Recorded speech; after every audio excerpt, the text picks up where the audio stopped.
नमस्कार। आप देख रहे हैं संतोष पाठक ऑफिशियल। मैं हूं शिव कुमार मिश्रा, मेरे साथ हैं संतोष पाठक जी। संतोष जी का बहुत बहुत स्वागत, बहुत बहुत अभिनंदन। बहुत बहुत धन्यवाद शिव जी। और हमने जैसा कि कल अपने दर्शकों से वादा किया था कि हम एक बड़ी खबर लेकर आए और उस बड़ी खबर के जरिए हम ये बताएंगे कि चंपत राय का इस्तीफा, अनिल मिश्रा का इस्तीफा को इसलिए नहीं लिया गया कि भगवान राम के चढ़ावे में चोरी से आहत है मोदी, योगी और भागवत। नहीं, इतना बड़ा बवाल हुआ है पिछले कुछ दिनों के दौरान भारतीय जनता पार्टी और संघ के बीच में। ऐसा लगा कि चंपत राय अकेले ही 4 हाथ 5 हाथ के साथ लेके गदा लेके तैयार हैं। वो योगी से भी भिड़ रहे हैं, वो मोदी से भी भिड़ रहे हैं, वो शाह से भी भिड़ रहे हैं, वो मोदी के आदमी नृपेंद्र मिश्रा से भी भिड़ रहे हैं, वो मोहन भागवत से भी भिड़ रहे हैं, वो आलोक कुमार से भी भिड़ रहे हैं और दत्तात्रेय होश वाले सब कुछ चुपचाप देख रहे हैं, क्योंकि वो जानते हैं कि अगर वो बीच में कूदे तो गोपाल राव से उनके कनेक्शन को लेकर फिर कई तरह की बातें होंगी। तो सवाल ये उठता है कि फिर क्यों इस्तीफा लिया गया।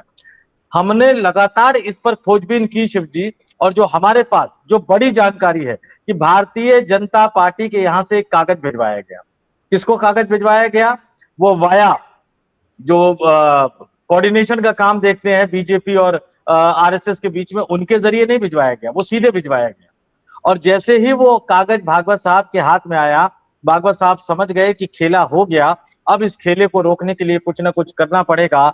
2017 में योगी आदित्यनाथ को मुख्यमंत्री बनाते समय मोहन भागवत ने मोदी और शाह को यह कहकर मनाया था कि बीजेपी को मजबूत किया जाएगा और जब तक योगी मुख्यमंत्री रहेंगे हिंदू युवा वाहिनी को मेन स्ट्रीम पॉलिटिक्स में नहीं लाया जाएगा। पिछले कुछ महीनों से उसको एक तरह से खड़ा करने की कोशिश की जा रही है। और इस बीच खबर आई, उस कागज पे जो आंकड़ा लिखा हुआ था शिव जी, वो 180 लिखा हुआ। उस 180 के आंकड़े ने भारतीय जनता पार्टी को डरा दिया, क्योंकि 2024 के लोकसभा चुनाव में 240 का आंकड़ा वो झेल चुकी थी। उत्तर प्रदेश ने कैसे झटका दिया वो झेल चुकी थी। 403 सदस्यीय विधानसभा में 180 सीट, यानी भारतीय जनता पार्टी की 2027 के विधानसभा चुनाव में विदाई, और उसके बाद 2029 के लोकसभा चुनाव में केंद्र से विदाई, और उसके बाद जो एडवांस सिक्योरिटी लेकर मोहन भागवत घूमते हैं वो सिक्योरिटी वापस, और फिर उनसे कहा जाएगा कि भैया रजिस्ट्रेशन करो, क्योंकि जो भी नया गृह मंत्री बनेगा वो यकीन मान लीजिए कि पहला नोटिस जो है वो राष्ट्रीय स्वयंसेवक संघ को जारी करवाएगा और उनसे जुड़े संगठनों को जारी करवाएगा। तो ये तमाम तंत्र हिल गया, ये तमाम चीजें हिल गई। और उस 180 का फिगर कैसे आया, ये मैं भी इस चीज से मैं मानता हूं कि मेरी गलती थी कि मैं इस चीज से अनजान था। मोटे तौर पर मुझे लगता था कि बीजेपी जब जब हारी है तो उसके वोट शेयर में कमी हुई। नहीं शिव जी, बीजेपी जब जब हारी है उसका वोट शेयर बढ़ा है। तो फिर हारी कैसे बीजेपी? हारी ऐसे शिव जी कि जो हिंदू निराश होकर, हताश होकर घर बैठ जाते हैं कि छोड़ो यार, अब तो कांग्रेस हारी रही है या समाजवादी पार्टी हारी रही है, काहे को वोट देने जाए, वो बीजेपी जीत ही रही है, तो वो जीत जाती थी। लेकिन जब हिंदू एग्रेसिवली, कि देखिए मुसलमान के वोट के परसेंटेज में कमी नहीं होती है शिव जी। मोटे तौर पर मुसलमान जितने प्रतिशत निकलता है उतना ही निकलता है, उसमें 1-2% की कमी और बढ़ोतरी होती है, हिंदुओं में बढ़ोतरी होती है। जब बीजेपी से विमुख हिंदू ज्यादा तादाद में बाहर निकलता है तो भारतीय जनता पार्टी ज्यादा वोट हासिल करने के बावजूद हार जाती है। और इस बार यही हुआ।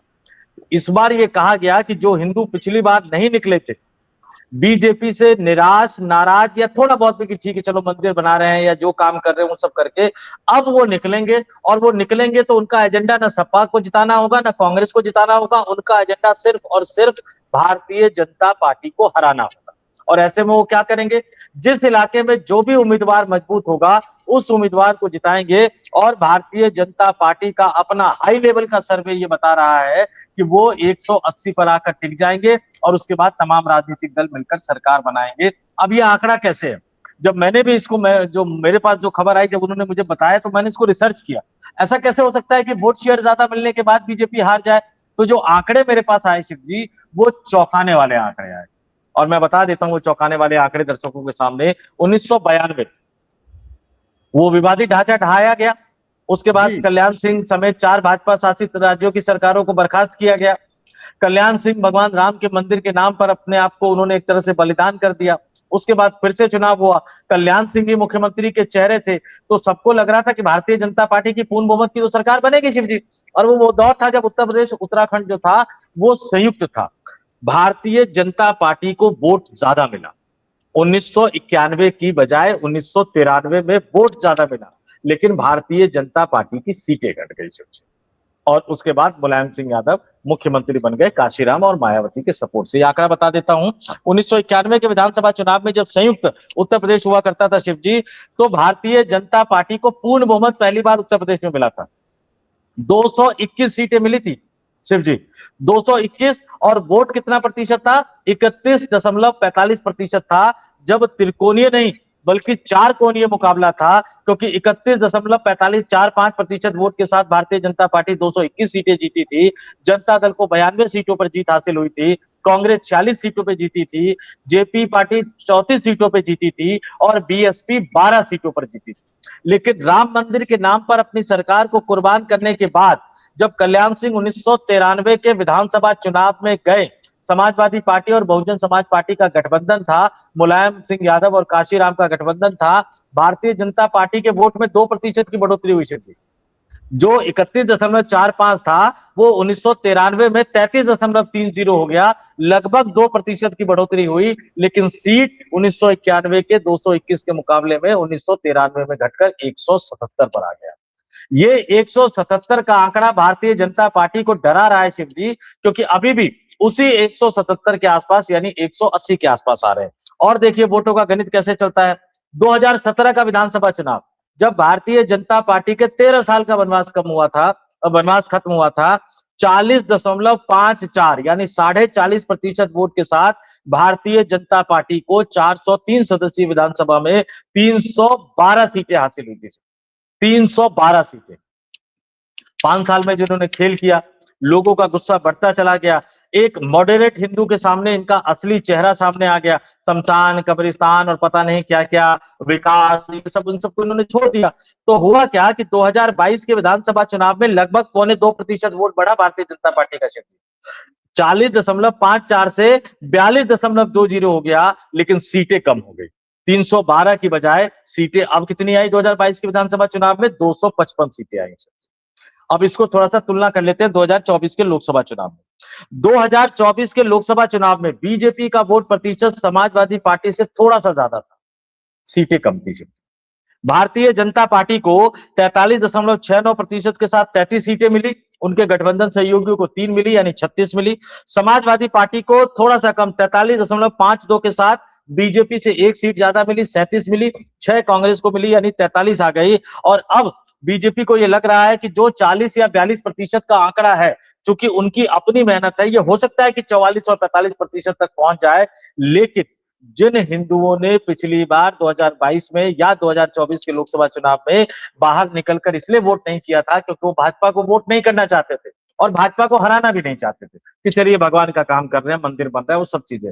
अब जो इन्होंने राम मंदिर में चोरी कर ली है, अब वो हिंदू जो 3-4% है वो घर से निकलेगा और नतीजा ये होगा कि अपोजिशन के वोट बैंक में बढ़ोतरी होगी और भारतीय जनता पार्टी, वो कौन सी कहावत में भूल रहा हूं, पूनम मुशक भव टाइप का कुछ कहानी था ना, भारतीय जनता पार्टी उसी 177 के आसपास पहुंच जाएगी शिव जी। और जैसे ही ये चिट्ठी, जैसे ही ये कागज मोहन भागवत के पास पहुंचाया गया भारतीय जनता पार्टी के जरिए, उनके हाथ पांव फूल गए और फिर आनंद फानंद में ये कहा गया, चंपत राय फिर भी देने को तैयार नहीं थे तो इस्तीफा यहीं से टाइप, मैंने उस दिन भी बताया था कि इस्तीफा दिल्ली से टाइप होकर गया है, अयोध्या में टाइप नहीं हुआ है। चंपत राय को सिर्फ और सिर्फ सिग्नेचर करने थे। पता नहीं आज की तारीख तक चंपत राय ने सिग्नेचर किए या नहीं किए, लेकिन उसके बाद बयान जारी करवा दिया गया कोषाध्यक्ष के जरिए कि चंपत राय और अनिल मिश्रा ने इस्तीफा दे दिया। अगर दिया है तो वो कागज कहाँ है, कहाँ है वो कागज? फिर पहले बताया गया कि मीटिंग 11 जुलाई को होगी, लेकिन चूंकि घबराहट इतनी ज्यादा है, चूंकि हड़बड़ाहट इतनी ज्यादा है, क्योंकि योगी का संदेशा सीधा है कि अगर यहां से मुझे विदाई होती हुई दिखेगी तो फिर मैं अपनी हिंदू युवा वाहिनी को आगे करके और मैं भगवान राम के मंदिर को पवित्र करने के नाम पे लड़ जाऊंगा। मोटा मोटी संकेत इस बात का है। उस घबराहट में अब ट्रस्ट की बैठक जल्दी बुलाई गई है और ये कहा जा रहा है कि प्रधानमंत्री के विदेश जाने से पहले जल्द से जल्द इस मामले में फैसला होगा, ट्रस्ट का पुनर्गठन होगा। क्यों? क्योंकि मैंने कल भी कहा था कि इनको कोई डर नहीं लगता किसी चीज से, भगवान राम के मान सम्मान से कोई मतलब नहीं है, कुर्सी जाने से डरते हैं। जैसे ही इनको पता लगा कि भैया कुर्सी जा रही है, पहले जनता ने 312 से 255 पर पटक दिया और अब 180 पर आकर पटक देंगे, तो इसका मतलब विदाई है, और विदाई होगी तो सबकी विदाई होगी। और उसके बाद हाथ पांव फूल गए और फिर आनंद फानंद में ये फैसला किया गया। लेकिन जितने फ्रंट इन्होंने खोल दिए, हर फ्रंट से एक नई खबर निकलकर सामने आ रही है। पता नहीं ये मामला थमेगा या नहीं थमेगा, या 180 का जो आंकड़ा आया है शिव जी, 2027 के विधानसभा चुनाव में वही आएगा। इसको लिए तो हमें इंतजार करना पड़ेगा शिव जी।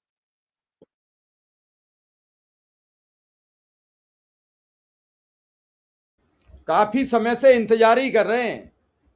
जो आपने अभी एक कहावत कही थी, पुनर्मुस्को भव,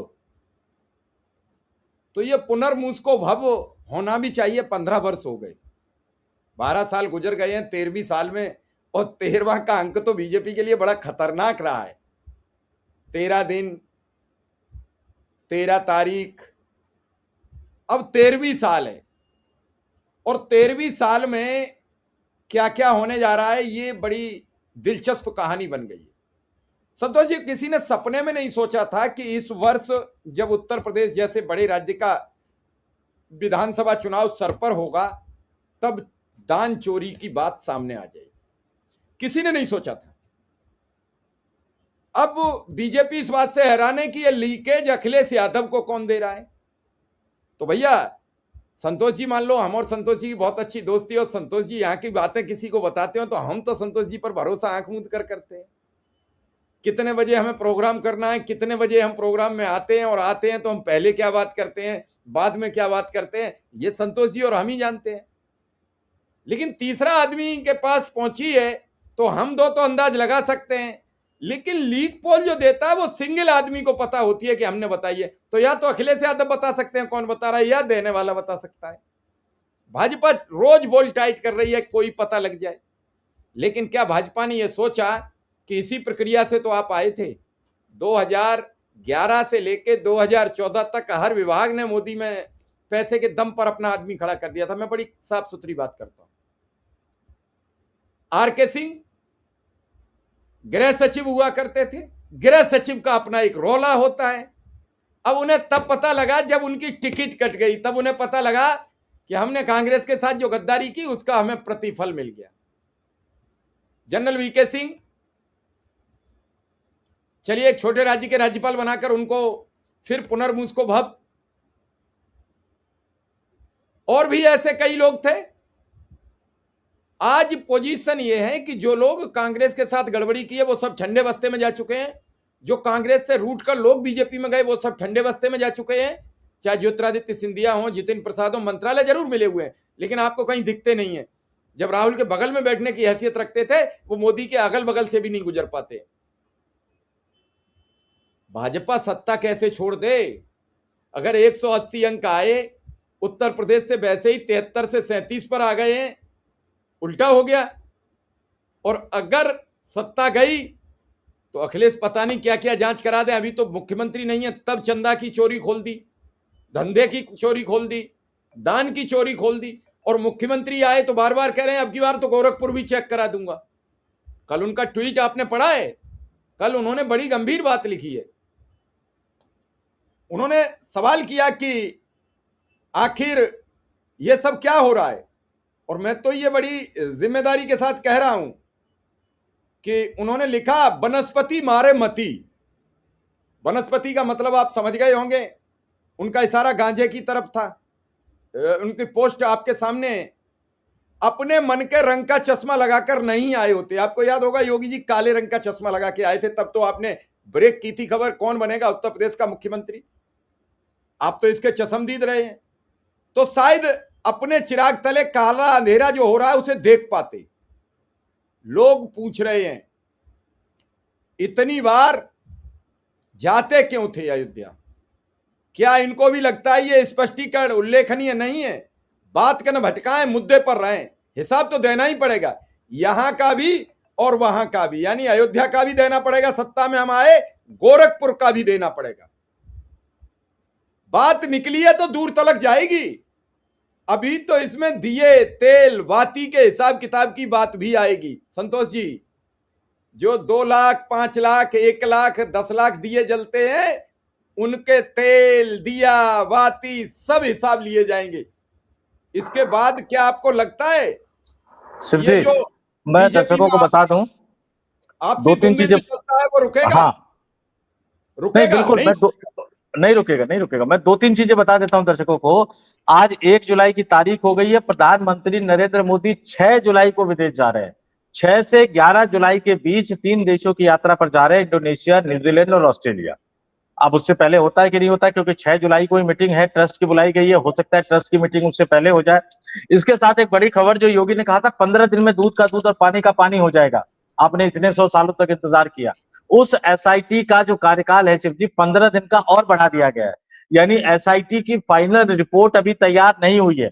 इन अगले 2-4 दिनों में चंपत राय क्या करते हैं, अनिल मिश्रा क्या करते हैं, और क्या रिपोर्ट बीजेपी के पास जाती है, उसके आधार पर जो है वो एसआईटी की फाइनल रिपोर्ट तैयार होगी। लेकिन एक बड़ी लड़ाई, और मैं साफ साफ कहूं कि बीजेपी के पास ये सूचना है, बीजेपी को यह अंदेशा है कि इस बार ऊपर ऊपर से रंग रोगन करके, पैकेजिंग बदल के कोई काम नहीं चलेगा। अगर कोई बड़ा दोषी जेल यात्रा पर नहीं गया शिव जी, तो ये 180 का फिगर फाइनल फिगर है। और थोड़ी सी मेहनत अखिलेश यादव ने कर दी और राहुल गांधी ने कर दी, तो ये 180 का फिगर 150 तक पहुंच सकता है। क्योंकि 180 का फिगर तो ऑटोमेटिक जा रहा है, क्योंकि लोग भाजपा को हराने के नाम पर निकलेंगे। अगर थोड़ी सी मेहनत अपोजिशन कर देगा तो ये मामला और बैठ जाएगा। इसलिए अब जो भी होगा ताबड़तोड़ अंदाज में फैसला होगा। एसआईटी का डेट 15 दिन बढ़ा दिया गया है। मोदी की विदेश यात्रा वाले दिन ट्रस्ट की मीटिंग बुलाई गई है। पहले 11 जुलाई को कही गई थी, अब बाद में उसको पहले कर दिया गया। हो सकता है कि मीटिंग और ज्यादा पहले करनी पड़ी, क्योंकि प्रेशर बहुत ज्यादा बढ़ता जा रहा है। क्योंकि एक बार जो वो हिंदू हैं जो आमतौर पर वोट डालने नहीं जाते हैं, उनके दिमाग में ये बैठता चला गया कि भगवान राम के चढ़ावे में चोरी की है इन्होंने, और इस बार मुझे इसको हराना है, तो निश्चित तौर पर वो घर से बाहर निकलेगा। इसलिए उनकी भावना उद्वेलित ना हो, इसके लिए किसी बड़े व्यक्ति को गिरफ्तार करना बहुत जरूरी है। अब वो गिरफ्तार होगा कौन, और गिरफ्तार होगा तो क्या वो चुप रहेगा? अनिल मिश्रा के हवाले से लगातार ये खबर आई, 40% कमीशन निर्माण में। चंपत राय ने अपने सहयोगियों को कहा है कि मैं कलंक लेकर नहीं जाऊंगा, मैं दाग लेकर नहीं जाऊंगा। इसका दूसरा मतलब समझिए, वो कह रहे कि मैं अकेले थोड़ी दाग लेके जाऊंगा, अगर मैं जाऊंगा तो बहुतों को लेकर जाऊंगा। यानी वो सीधे सीधे कई तरह की बातें कह रहे हैं। तो अब इंतजार करना पड़ेगा। और चूंकि मामला कुर्सी का है, चूंकि मामला सत्ता का है, तो मोहन भागवत का डर अब धीरे धीरे निकल कर सामने आ रहा है। दत्तात्रेय होश वाले तो दोधारी तलवार पर चल रहे हैं, क्योंकि गोपाल राव उनके करीबी है, और भाजपा सत्ता में बनी रहे ये उनको भी सुनिश्चित करना है, क्योंकि संघ के अगले सरसंघ चालक तो वही बनेंगे शिव जी, इस तरह से माना जा रहा है।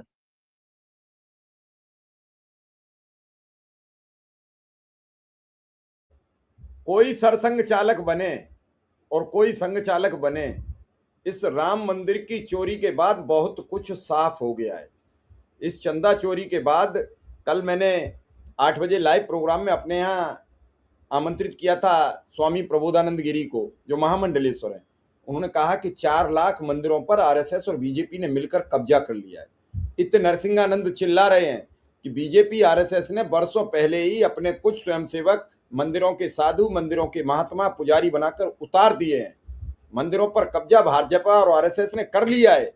अगर ये पोल खुली और अगर ऐसा समझ में आया तो इनके आभरण नुच जाएंगे कि कैसे बना आरएसएस का मुख्यालय वीआईपी 5 स्टार होटल की तरह, और कैसे बना रही है बीजेपी अपने ऑफिस, कहां से आ रहा है पैसा।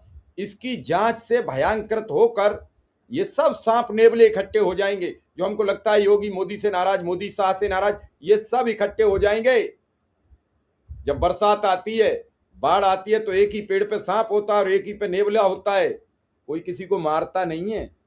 और आपने देखा होगा कभी कभी आपने शेर के साथ बकरी बैठी हुई, शेर और बकरी एक ही घाट पर पानी पी जाते हैं, मारते नहीं है। यही कंडीशन में भाजपा और आरएसएस फंसी है। आरएसएस कह रही है कि तुम तो जाओगे, तुम्हारी पार्टी का कुछ नहीं होगा, हो सकता है कोई 1-2 तुम में से जेल चला जाए, तिहाड़ चला जाए, लेकिन मेरा क्या होगा, मेरा तो संगठन बाइकाट होगा। अमेरिका पहले से धमका चुका है कि यह संगठन ठीक नहीं है। वहां की एक संस्था है, वो इस पर बैन लगाने के लिए अमेरिका की सरकार को लिख चुका है, और अमेरिका में बैन लगते ही विश्व के सभी देशों में बैन लग जाएगा जो अमेरिका समर्थित है। और इसीलिए भागवत बयान बार बार बदल रहे हैं कि पाकिस्तान से बैर रखना ठीक नहीं है। दत्तात्रेय होसबले कह रहे हैं कोई नहीं, पाकिस्तान आना जाना बना रहना चाहिए। मैं तो कह रहा हूं कि मुझे और संतोष जी को भेज दो, मैं जाऊं वहां से पता करके लाऊं कि पाकिस्तान के पूर्व प्रधानमंत्री नवाज शरीफ की बेटी मरियम नवाज ने कैसे बदल दिए उन जगहों के नाम, हिंदू धार्मिक स्थलों के नाम पर, हिंदू धर्म के नाम पर कर दिए हैं। देख के तो आऊं। और आप क्या कर रहे हो इस देश में रहकर? ये पींगे ऐसे ही नहीं बढ़ रही हैं। अमेरिका से ट्रंप की डर की वजह से राम माधव कोलंबो में एक होटल में बैठ के, हिल्टन होटल में बैठ के उससे बात कर रहे हैं, चौंच लड़ा रहे हैं, और यहां कह रहे हैं खबरदार जो अब्दुल के दरवाजे पर गए, अब्दुल से आपने बात की, हम नाखून उखाड़ लेंगे। लोग कह रहे हैं, आपको याद होगा संतोष जी, उस समय मुसलमानों ने जो राम मंदिर में चंदा दिया उसकी रसीदें शेयर की गई आरएसएस और बीजेपी के द्वारा सोशल मीडिया पर, और अब ये पूछते हो कि चंदे का हिसाब वो मांगने वाले कौन होते हैं? शर्म आती है मुझे इस पूरे सिस्टम पर, सड़ांध आ रही है, बदबू आ रही है इस सिस्टम में। चंदे के लिए वो मुसलमान ठीक था, हिसाब मांगने के लिए खराब है। क्या यार लॉजिक है, क्या लॉजिक है? आप ही तो गए होगे पर्ची लेके, आप ही ने तो रसीद काटी होगी, आप ही ने सोशल मीडिया पर शेयर की। इसमें संतोष पाठक और शिवकुमार मिश्रा का कोई दोष नहीं है। हमें नहीं मालूम किसने दिया चंदा, क्योंकि चंदा का तो हम करते ही नहीं धंधा, हमें कोई देता ही नहीं 2 रुपया। हम रोज मानते हैं कि हम बहुत कमजोर संस्थान है, हमें कुछ पैसे दे दो तो हम और अच्छी रिपोर्टिंग करके दिखाएं। कोई नहीं देता, तुमने तो लिया, लेकिन हम तुम्हारी तरह मांगते नहीं है कि बैठ गए हैं तो लेके ही हटेंगे। हम ऐसे नहीं मांगते, हम अनुरोध कर सकते हैं। तो संतोष जी सवाल यह है कि ये जो एसपी जी के पिछेला गार्ड चलते हैं, पीछे 6 आगे 3 पीछे, 2 बाएं 2 दाएं, ये चले जाएंगे, चिंता ये खाई जा रही है। जब उतरते हैं तो सीना चौड़ा होता है, ट्रेन में चढ़ते हैं तो सीना चौड़ा होता है, फिर पथराव होता है तो खबर बनवाते हैं कि वो आ रहे थे मोहन भागवत, उस ट्रेन पर पथराव हो गया है, जांच कराते हैं, पुलिस एनकाउंटर करती है, पांव में गोली मारती है, पता नहीं किन किन बच्चों को मारती है, जेल जाते हैं। और इसी एनकाउंटर का विरोध पहले दिन किया होता तो भरत तिवारी की आज हत्या नहीं हुई होती। मैं बड़ी साफ बात करता हूं। उस समय हमें लगा कि अब्दुल मारा गया है, और इस अब्दुल मारने के चक्कर में इन्होंने पूरे देश को गुमराह कर दिया है। अब बारी हिंदुओं की है।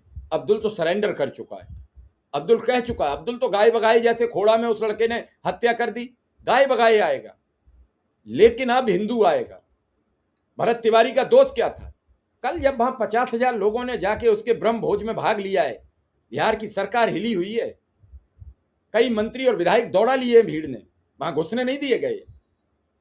ये सच्चाई है, और ये सच्चाई कब आग के गोला की तरह फूट जाएगी, रोक नहीं पाओगे। कभी कभी आग हम जलाते हैं, बार बार जलाते हैं, जलती नहीं है। हम लोग तो गांव से आए हुए हैं, गांव की पृष्ठभूमि जानते हैं, और फिर जब जलती है संतोष जी तो फिर रुकती नहीं है, बुझती नहीं है। बार बार बीजेपी इस आग पर पानी डालकर इसे रोकने का प्रयास कर रही है, कभी मंदिर के नाम पर, कभी हिंदुत्व के नाम पर, कभी हिंदू राष्ट्र के नाम पर, कभी अब्दुल के नाम पर, कभी गाय के नाम पर। अच्छा एक बात बताइए आप, गाय के जितने भी पुराने जो गौरक्षक थे कहां हैं वो आजकल? सब जेल में, सब जेल में। और उसमें भी शिव जी एक फैशन बन गया है। अभी मैं उत्तराखंड गया था तो बड़ी महंगी महंगी गाड़ियां थी, और इतनी महंगी गाड़ियों में सिर्फ बाहर लगा लिखा रहता है, जैसे प्रेस लिखा रहता है ना, पुलिस लिखा रहता है, भारत सरकार लिखा रहता है, वैसे लिखा हुआ था गौरक्षक। अब पता नहीं वो कौन से गौरक्षक है, मुझे पता नहीं। लेकिन एक बात आप दिलचस्प तरीके से मान लीजिए कि आपने कहा ना कि वो आरएसएस अमेरिका के पास जा रहा है। पता नहीं प्रधानमंत्री मोदी ने किसके कहने पर 15 अगस्त को लाल किले की प्राचीर से राष्ट्रीय स्वयंसेवक संघ को एक प्रकार का एनजीओ बता दिया था। मैं आज तक उसको लेकर बड़ा उहापोह की स्थिति में हूं। और डर तो इस बात का है, कल को कहीं हो सकता है डोनाल्ड ट्रंप कहे कि अमेरिका आरएसएस पर बैन लगा दो, मोदी जी तुरंत आरएसएस पर बैन लगा सकते हैं, कुछ भी कर सकते हैं मोदी। अमेरिका का डर आप देख लीजिए कि वो कुछ भी कर सकते हैं। पाकिस्तान जैसे देश से बैकडोर से हमें बात करने की जरूरत पड़ रही है, क्योंकि अमेरिका का प्रेशर है। राम मंदिर वाला मामला निश्चित तौर पर शिव जी आने वाले दिनों में अब बीजेपी के लिए, संघ के लिए, चूंकि मैंने कहा था ये पहला मुद्दा है जिसमें बीजेपी, आरएसएस और विश्व हिंदू परिषद तीनों लपेटे में आ रहे हैं। तीनों की ईमानदारी, तीनों के ट्रेंड किए गए स्वयंसेवक, तीनों के कामकाज करने का ढांचा, तीनों की व्यवहारिकता, मतलब तीनों के अंदर जितनी बुराइयां भी हो सकती हैं वो सारी बुराइयां इस एपिसोड ने दिखाकर सामने रख दिया है। और इसने पूरी तरह से नकाब नोच लिए, पूरी तरह से नोच लिए। इससे डर नहीं लगता उनको, लेकिन डर उससे लगा जिसमें लगा कि सत्ता चली जाएगी, पहले उत्तर प्रदेश की, फिर केंद्र की, फिर सुरक्षा भी चली जाएगी, फिर रजिस्ट्रेशन भी करवाना पड़ सकता है। और आपने कहा कि उन्होंने कहा कि पहले ही साधु बनाकर भेज दिए थे। शिव जी, बहुत सारे लोगों को आरएसएस ने पहले पत्रकार बना के पत्रकारिता में भी भेज दिया था। बहुत सारे लोगों को आरएसएस ने समाज के अलग अलग विंग में भी भेज दिया था। अब वक्त बदला तो वही पत्रकार वापस बीजेपी ज्वाइन कर रहे हैं, बीजेपी में शामिल हो रहे हैं। इसीलिए तो प्रियंक खड़गे ने कहा था कि भैया रजिस्ट्रेशन करवा के रजिस्टर तो बना लो, ताकि हमें पता रहे कि अमुक अधिकारी जो है वो आरएसएस से जुड़ा हुआ है, अमुक पत्रकार जो है वो आरएसएस से जुड़ा हुआ है, अमुक पत्रकार जो है वो विश्व हिंदू परिषद का पदाधिकारी है और आरएसएस का स्वयं सेवक है। मैं फिर कह रहा हूं, आरएसएस का स्वयं सेवक होना कोई गुनाह नहीं है, लेकिन रजिस्टर रख के हमें ये बताइए तो सही कि मैं सामने वाले जिस व्यक्ति से बात कर रहा हूं वो अधिकारी है, वो पत्रकार है, या वो राष्ट्रीय स्वयंसेवक संघ का स्वयं सेवक है। कम से कम इतना तो पता रहना चाहिए। और ये चीज पूछी जाएगी सरकार बदलने के साथ ही, और यही एक तरह से चिंता और डर का सबब बन गया है। चलिए अब देखते हैं, दर्शकों से ये सवाल करते हैं कि आखिर क्या है सच्चाई और क्या है गलत। फिलहाल इस खबर को यहीं विराम देंगे और दर्शकों से ये जानना चाहेंगे आपकी क्या राय है। क्या राम मंदिर के जो चंदा चोरी किया है, दान चोरी किया है, उन्हें सजा मिलनी चाहिए या नहीं, मुझे जरूर बताइए। संतोष जी, आपका बहुत बहुत आभार, बहुत बहुत धन्यवाद। बहुत बहुत धन्यवाद और नमस्कार।